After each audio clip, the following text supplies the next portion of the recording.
میرے خادم حسین، میرے خادم حسین. یہ آپ بات یاد رکھیے گا، میری تو کوئی حیثیت ہی نہیں ہے نا، میں سید بھی حضور کی وجہ سے ہی بنا ہوا ہوں نا، میری تو اندر کوئی حیثیت نہیں ہے نا. ہاں مجھے بھی اگر لوگ مانتے ہیں تو حضور کی وجہ سے مانتے ہیں. یوں تو سید بھی ہو، مرزا بھی ہو، افغان بھی ہو، تم سبھی کچھ ہو، بتاؤ مسلمان بھی ہو. میرا باپ بھی یہاں بیٹھا ہو، کوئی بندہ کھڑے ہو کر میرے باپ کو گالی دے، میں اگر اس کو جواب بھی نہ دوں تو بندہ کہے گا اپنے باپ کا ہی نہیں ہے. یہی کہیں گے نا لوگ. بھئی اگر میرے باپ کو کوئی گالیاں دیتا رہے، اگر تھپڑ بھی مار دے، میں چپ کر کے دیکھتا رہوں بھی چنگا ہو رہا ہے. کوئی کہے گا بھئی یہ اپنے باپ کا ہی نہیں ہے، غیرت ہوتا تو اٹھ کر جواب دیتا، کم از کم اس کا گریبان پکڑتا، اس کو تھپڑ مارتا. بھی باپ کی غیرت تو کرتا، پھر نانے کی عزت پر ڈاکہ پڑ جائے اور سید چپ کر کے بیٹھے رہیں، وہ سید کہلوانے کے لائق نہیں. ہاں اس کائنات کی سب سے بڑی دربار گنبد خضرا ہے، اور اس دربار کے سجادہ نشین امام حسن اور حسین ہیں. جب دین پر وقت ہے تو حسن حسین گھر بیٹھ کر نذرانے نہیں لے رہے تھے، نہ ہی انہوں نے فتوے دے دیے تھے کہ یزید کافر ہو گیا، ظالم ہو گیا. نہیں، امام حسین بچوں کو لے کر میدان میں آ گئے تھے، اور یزید نے کہا میرے ہاتھ پر بیعت کریں، مجھے ووٹ دے دیں. حسین نے کہا نہیں، دین کے غدار کے ہاتھ میں ہاتھ نہیں جائے گا. عاشق سوئی حقیقی جیڑا قتل معشوق دے مننے ہو، عاشق سوئی حقیقی جیڑا قتل معشوق دے مننے ہو، سچا عشق حسین علی دا باہو، سر دے وے راز نہ بھنے ہو. پر میں سر دے دیا امام حسین نے، لیکن دین پر آنچ نہیں آنے دی. آج ہم کہیں تو حسینی کھڑے شرابیوں کے ساتھ ہوں، کہیں حسینی کھڑے ہم زانیوں کے ساتھ ہوں، کہیں ہم حسینی اور کھڑے صحابہ کے گستاخوں کے ساتھ ہوں، کہیں ہم حسینی اور کھڑے ہم سود کا کاروبار کرنے والوں کے ساتھ ہوں، کہیں ہم حسینی اور ظالم کے ہاتھ میں ہاتھ دیا ہوا پھر حسینی نہیں ہے. پھر ہم حسینی نہیں ہیں. اس لیے یہ میں آپ کو جو بات کر رہا تھا، آپ جتنے بھی بیٹھے ہیں حضور سب آپ کو دیکھ رہے ہیں، سب کو دیکھ رہے ہیں حضور. اور میں جو نیت یہاں لے کر آیا ہوں نا، میرے آقا وہ بھی جانتے ہیں، اور جو آپ سوچ کر بیٹھے ہیں اور جو سوچ رہے ہیں وہ بھی جانتے ہیں، اور جو یہاں پر بیٹھ کر رپورٹیں بنا رہے ہیں اور جا کر وہاں دکھائیں گے، یہ بات ضرور یاد رکھیے گا، یہ کرامن کاتبین بھی تمہارے رپورٹیں بنا رہے ہیں. ہم تو پرچے بھگت رہے ہیں اور بھگت بھی لیں گے، اور ضمانتوں کے ذریعے حضور کی نالین کی خاک کے صدقے آ بھی جائیں گے باہر، لیکن وہاں پر بھی ایک عدالت لگے گی اور یہ پرچے وہاں بھی پیش ہوں گے. وہاں ضمانتی صرف رسول اللہ ہی ہوں گے. ہاں کچھ وقت کی خاموشی ہے، پھر شور آئے گا. تمہارا صرف وقت ہے، ہمارا دور آئے گا انشاءاللہ. زندہ باد، زندہ باد، تاجدار ختم نبوت، زندہ باد، زندہ باد، تاجدار ختم نبوت، زندہ باد، زندہ باد. میں نے آپ کو کہا ہے حضور دیکھ رہے ہیں، بس نعرہ ایسے لگانا ہے کہ یہ حضور جانتے ہیں. یہ نعرہ تو وہ بابا جی سناتے ہیں کہ میرے پاس ایک بندہ آیا جو بندی تھا، اس نے آ کر مجھے کہا کہ میں نے خواب میں دیکھا، روضہ رسول کے پاس میں موجود تھا، خواب میں حضور کی زیارت کی، اور حضور کے پاس کچھ نوجوان ہزاروں کی تعداد میں حضور کی بارگاہ میں لائے گئے. حضور نے پوچھا یہ کون ہے؟ تو فرمایا یہ لبیک والے ہیں. تو حضور نے کہا نعرہ لگاؤ پھر. سبحان اللہ، بابا جی لبیک، لبیک یا رسول اللہ لبیک، لبیک، لبیک یا رسول اللہ لبیک، لبیک، لبیک. یہ تو قرآن کی آیت ہے، النبی اولیٰ بالمومنین من انفسہم. اللہ نے ارشاد فرمایا نبی تمہاری جانوں سے بھی زیادہ قریب ہیں. اعلیٰ حضرت نہیں فرماتے سب سے اولیٰ و اعلیٰ ہمارا ہے. اولیٰ کا مطلب یہ ہے کہ سب سے قریب تر حضور ہیں.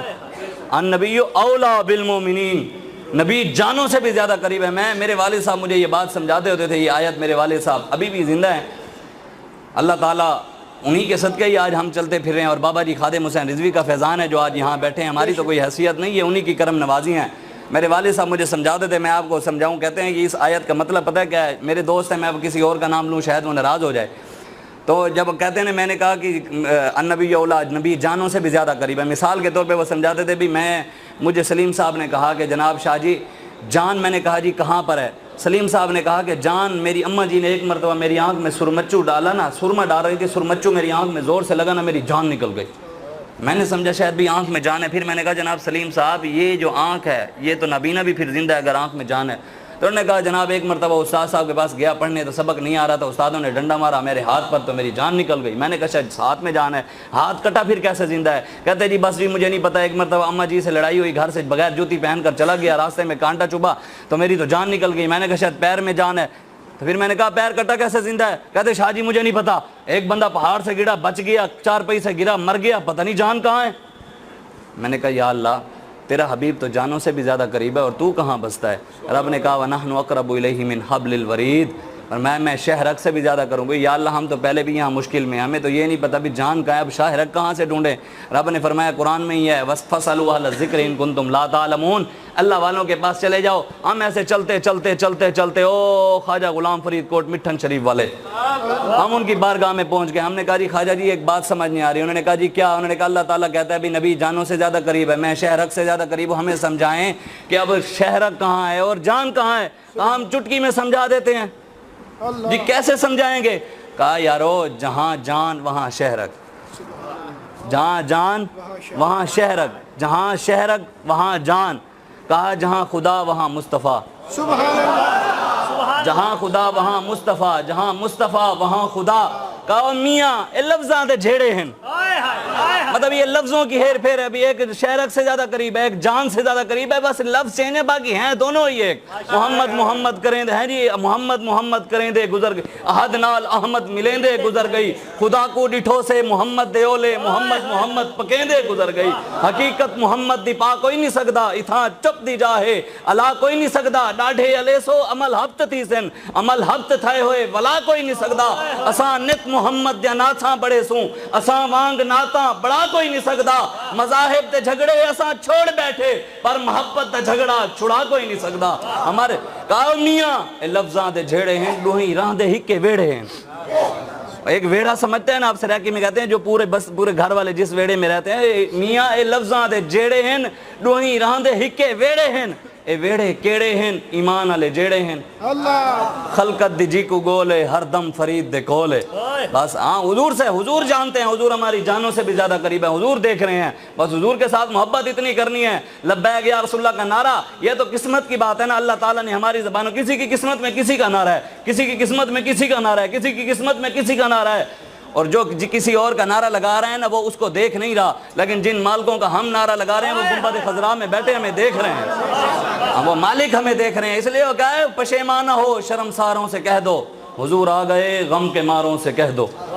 پشیمانہ ہو شرمساروں سے کہہ دو, حضور آ گئے غم کے ماروں سے کہہ دو. وہ چلے ہیں سوئے عرش اعظم, وہ چلے ہیں سوئے عرش اعظم, ادب سے رہیں چاند تاروں سے کہہ دو.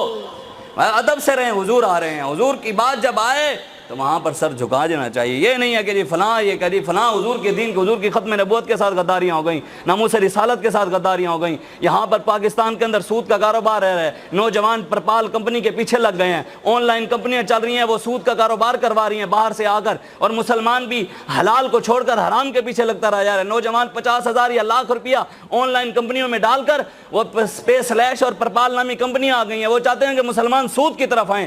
سود اتنا بڑا گناہ ہے, حضور نے فرمایا ہے جس نے سود کا 1 درہم کھایا نا وہ اس سے بھی بدتر ہے کوئی بندہ کعبے کے اندر 72 بار زنا کرے. سود کا 1 درہم کھانے والا ایسے ہے جیسے اس نے 36 بار اپنی ماں کے ساتھ زنا کیا. آج کوئی حلال کی ہمیں پتہ ہی نہیں ہے, اسلام نے ہمیں